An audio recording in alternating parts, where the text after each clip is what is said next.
to Monica's Place and a very happy and healthy 2008 to all of you. For this first project for the new year, we're going to be making this really cute paper bag calendar. It's wonderful because it just sits nicely on your desktop. All you need to make this are brown paper lunch bags, a sewing machine, some ribbon, a couple of metal rings, and a hole punch. So let's get started. The first thing you're going to do is take your lunch bag, just your typical lunch bag with a flat bottom, and fold it in half. This is going to be the top, so this flap sits like this. Next step, you're going to go to the sewing machine and stitch up both sides of this bag. Leave the bottom opened. Your bag will look something like this, with each side stitched and the bottom left opened. So what you're going to do is just trim off the loose threads and then take some acrylic paint and paint the entire bag. Sometimes I like to use my scrap paper as my palette for my paint. So I want you to paint both sides of the bag, the back and the front, and don't worry about getting the insides done because it's kind of hard. You can do the entrance to the insides, but I don't think you'll be able to reach, and it's really not that important.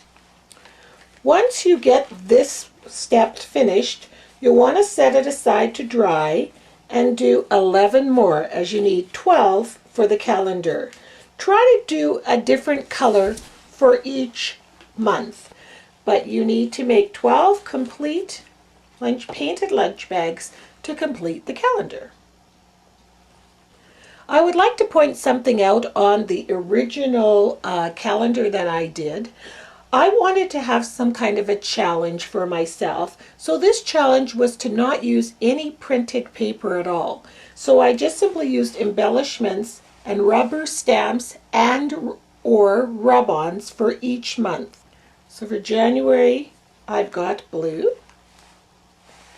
February, just a rub-on of a Valentine heart and the letters. This was done in rub-ons. I alternated. One month was rubber stamp, the next month was rub-ons.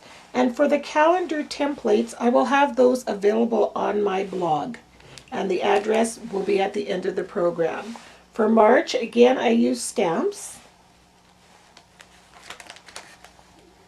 April, for this month, I used a felt embellishment, a felt trim that's self-adhesive on the back. For May, it's rub-ons. June was just some rubber stamps and rub-on, a combination of both.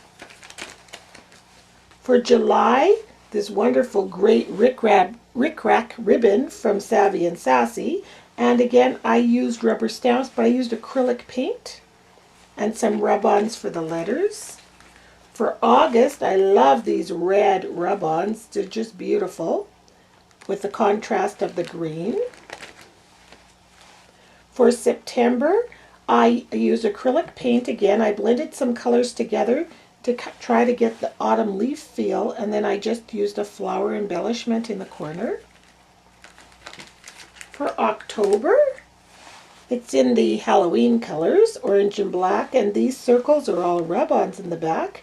And then I stapled on some cardstock letters and then some ribbon. November is rub-ons. This is the Heidi Swap. Actually, it's a big sticker. I'm sorry. It looks like a rub-on. I just love it.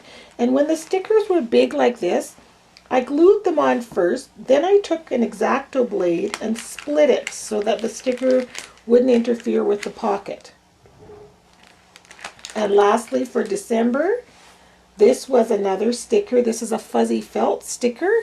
And I used a half of a flower at the bottom and some flowers for the trim.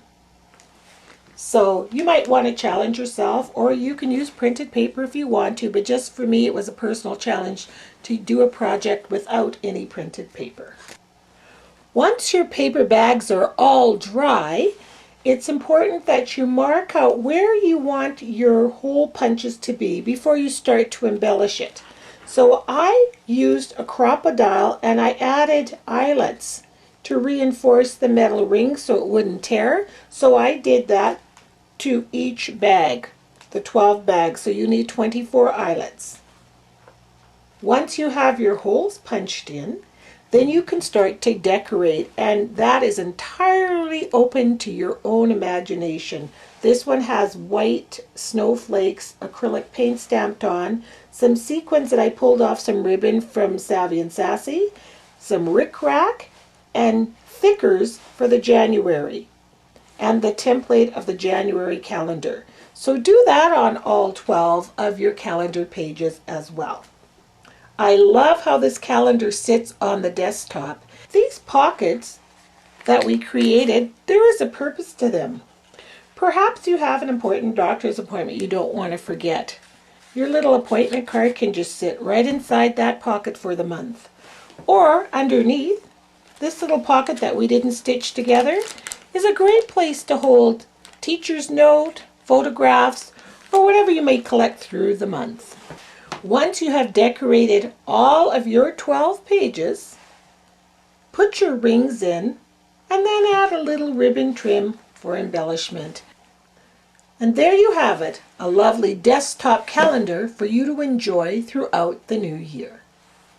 Thanks for tuning in. I hope you enjoyed making your calendar, and here's wishing that you have really exciting, wonderful dates and activities happening for you for the new year. On the next episode, I'm going to show you how to make this great card keeper that you've probably seen in the opening graphics of my show. It's just made with manila envelopes and some cardstock.